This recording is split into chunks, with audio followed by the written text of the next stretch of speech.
اعوذ باللہ من الشیطان الرجیم بسم اللہ الرحمن الرحیم وكذلك بعثناهم ليتساءلوا بينهم قال قائل منهم كم لبثتم قالوا لبثنا يوما أو بعض يوم قالوا ربكم أعلم بما لبثتم فابعثوا أحدكم بورقكم هذه إلى المدينة فلينظر أيها أزكى طعاما فليأتكم برزق منه وليتلطف ولا يشعرن بكم أحدا۔ یہ سورہ کہف کی آیت نمبر 19 ہے، اور ترجمہ اس کا یہ ہے: اور اسی طرح ہم نے انہیں اٹھایا تاکہ وہ آپس میں ایک دوسرے سے پوچھیں۔ ان میں سے ایک کہنے والے نے کہا، تم کتنی دیر رہے؟ انہوں نے کہا، ہم ایک دن یا دن کا کچھ حصہ رہے۔ دوسروں نے کہا، تمہارا رب زیادہ جاننے والا ہے جتنی مدت تم رہے ہو۔ پس اپنے میں سے ایک کو اپنی یہ چاندی دے کر شہر کی طرف بھیجو، پس وہ دیکھے کہ اس میں کھانے کے لحاظ سے زیادہ صاف ستھرا کون ہے، پھر تمہارے پاس اس سے کچھ کھانا لے آئے، اور نرمی و باریک بینی کی کوشش کرے، اور تمہارے بارے میں کسی کو ہرگز نہ معلوم ہونے دے۔ اب یہ اصحاب کہف جو غار کے اندر جا کر سو گئے تھے، پھر اللہ رب العزت نے انہیں اٹھایا۔ اللہ تعالیٰ فرماتے ہیں، اور اسی طرح ہم نے انہیں اٹھایا، یعنی جس طرح ہم نے ان کو صلا دیا تھا اور ان کی زندگی کے لیے اسباب مہیا کر دیے تھے، انہیں کروٹیں دلاتے رہتے تھے، ان کے لیے دھوپ کا انتظام کیا تھا، اور یہ بھی انتظام کیا تھا کہ کوئی کیڑے مکوڑے وہاں تک نہ پہنچ سکیں، تو اسی طریقے سے پھر ہم نے انہیں اٹھایا۔ وَكَذَلِكَ بَعَثْنَاهُمْ، اسی طرح پھر ہم نے انہیں اٹھایا تاکہ وہ آپس میں ایک دوسرے سے پوچھے۔ تو جس طرح ان کا جسم بالکل صحیح سالم تھا، کوئی تبدیلی نہیں آئی تھی، اب جب یہ آپس میں بیدار ہوں تو بیدار ہونے کے بعد آپس میں ایک دوسرے سے سوال کریں، اور جب انہیں پتہ چلے کہ وہ اتنی لمبی مدت سونے کے بعد بیدار ہوئے ہیں، تو انہیں ہماری قدرت کا اور مردوں کو زندہ کرنے کا اپنی ذات میں عملی مشاہدہ ہو جائے، اور ان کا ایمان اور یقین مزید مضبوط ہو جائے، اور وہ اللہ تعالیٰ کی اس نعمت پر اس کا شکر ادا کرے۔ قال قائل منہم، ان میں سے ایک نے کہا کہ تم کتنی دیر رکے ہو یہاں پر۔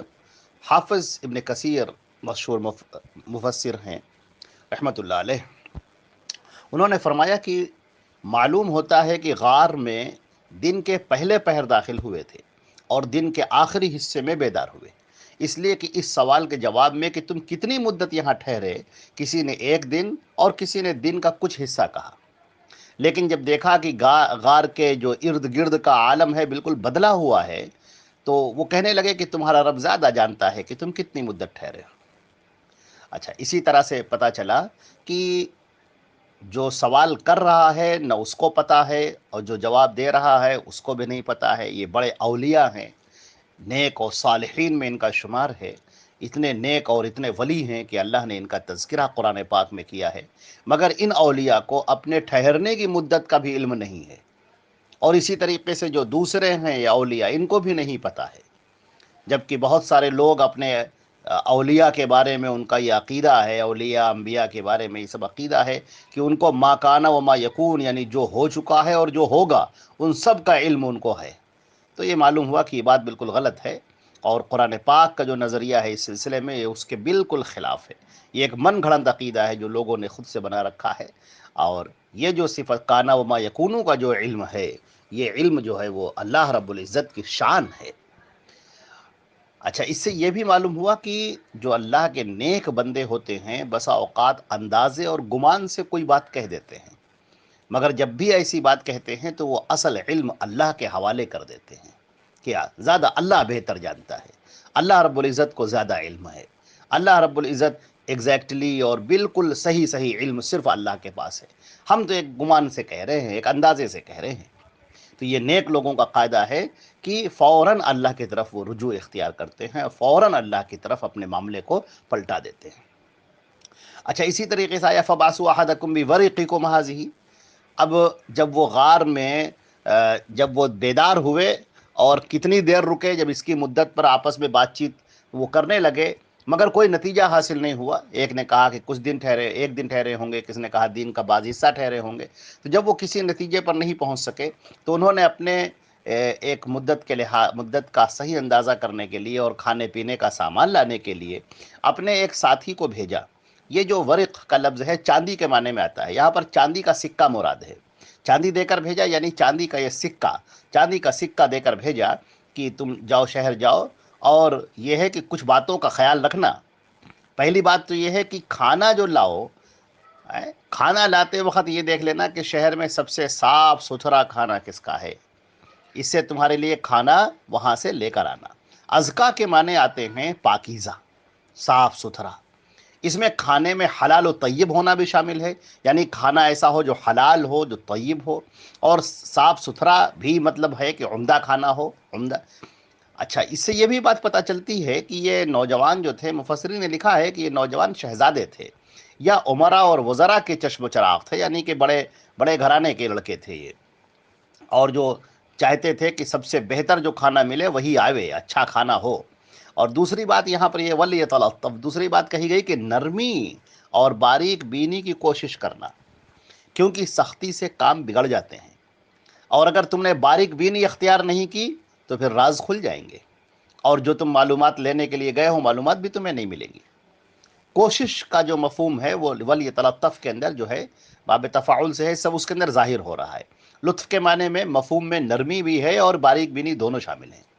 اور اسی طریقے سے ایک یہ بھی تاکید کی کہ تمہارے بارے میں کسی کو ہرگز نہ معلوم ہونے دے، یعنی کوئی پتہ نہ چلنے پائے، کیونکہ اگر مشرکین کو تمہارا پتہ چل گیا تو وہ تمہیں سنگسار کر دیں گے یا جبراً تمہیں اپنے مشرکانہ دین میں واپس لے آئیں گے، اور پھر ایسی صورت میں تم کبھی فلاح نہیں پا سکو گے، کیونکہ مشرکوں پر اللہ نے جنت کو حرام کر دیا ہے. شرک کے ساتھ جو اس دنیا سے جائے وہ بالکل ناکام ہے، بالکل نامراد ہے. دنیا میں آنے کا اس کا جو وجود تھا وہ بالکل بیکار چلا گیا، ضائع چلا گیا. اللہ نے جو اس کو عقل دی، جو شعور دیا، وہ سب اس نے ضائع کر دیا. اللہ نے مشرکین کے اوپر جنت کو حرام کر دیا ہے، جہنم کو لازم کر دیا ہے. انہ من یشرک باللہ، جو بھی شرک کرے گا تو فقد حرم اللہ علیہ الجنہ وماواہ النار وما للظالمین من انصار. جو بھی اللہ کے ساتھ میں شرک کرنے والا ہوگا اللہ نے جنت کو حرام کر دیا ہے، وہ جنت میں جا ہی نہیں سکتا، جنت میں داخل ہو ہی نہیں سکتا. اور جہنم اس کا ٹھکانہ ہے، جہنم اس کا ٹھکانہ ہے، ابد الآباد کے لیے ٹھکانہ ہے. اور فرمایا وما للظالمین من انصار، اور ان ظالموں کے لیے، ان مشرکوں کے لیے، ان مشرکین کے لیے کوئی مدد کرنے والا نہیں ہوگا. بہت سارے لوگ یہ سمجھتے ہیں اپنے ذہن میں کہ اللہ کے رسول صلی اللہ علیہ وسلم ہماری شفاعت کرا لیں گے، ہماری سفارش کرا لیں گے، اولیاء ہماری سفارش کرا لیں گے، اور جو نیک لوگ ہیں وہ ہماری سفارش کرا لیں گے، اللہ اپنی رحمت سے ہم کو معاف کر دے گا. وہ یاد رکھیں کہ شرک کے ساتھ میں نہیں ہے. سفارش جب بھی کی جائے گی اللہ کے پیارے رسول صلی اللہ علیہ وسلم کریں گے، اور دوسرے انبیاء کرام بھی کریں گے. یہ جو شفاعت ہوگی کل قیامت کے دن، یہ اللہ کے حکم سے ہوگی.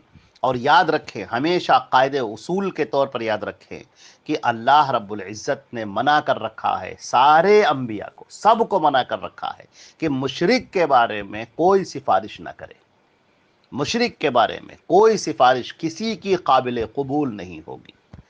لہذا شرک کرنے سے، شرک جو کرنے والا ہے اسی حالت پر مرنے والا ہے، اس کے لیے نبیوں کی بھی سفارش نہیں ہوگی، اس کے لیے اللہ کے رسول صلی اللہ علیہ وسلم کی بھی سفارش نہیں ہوگی. لہذا اللہ رب العزت ہم کو اور آپ کو شرک سے بچائے. السلام علیکم ورحمۃ اللہ وبرکاتہ.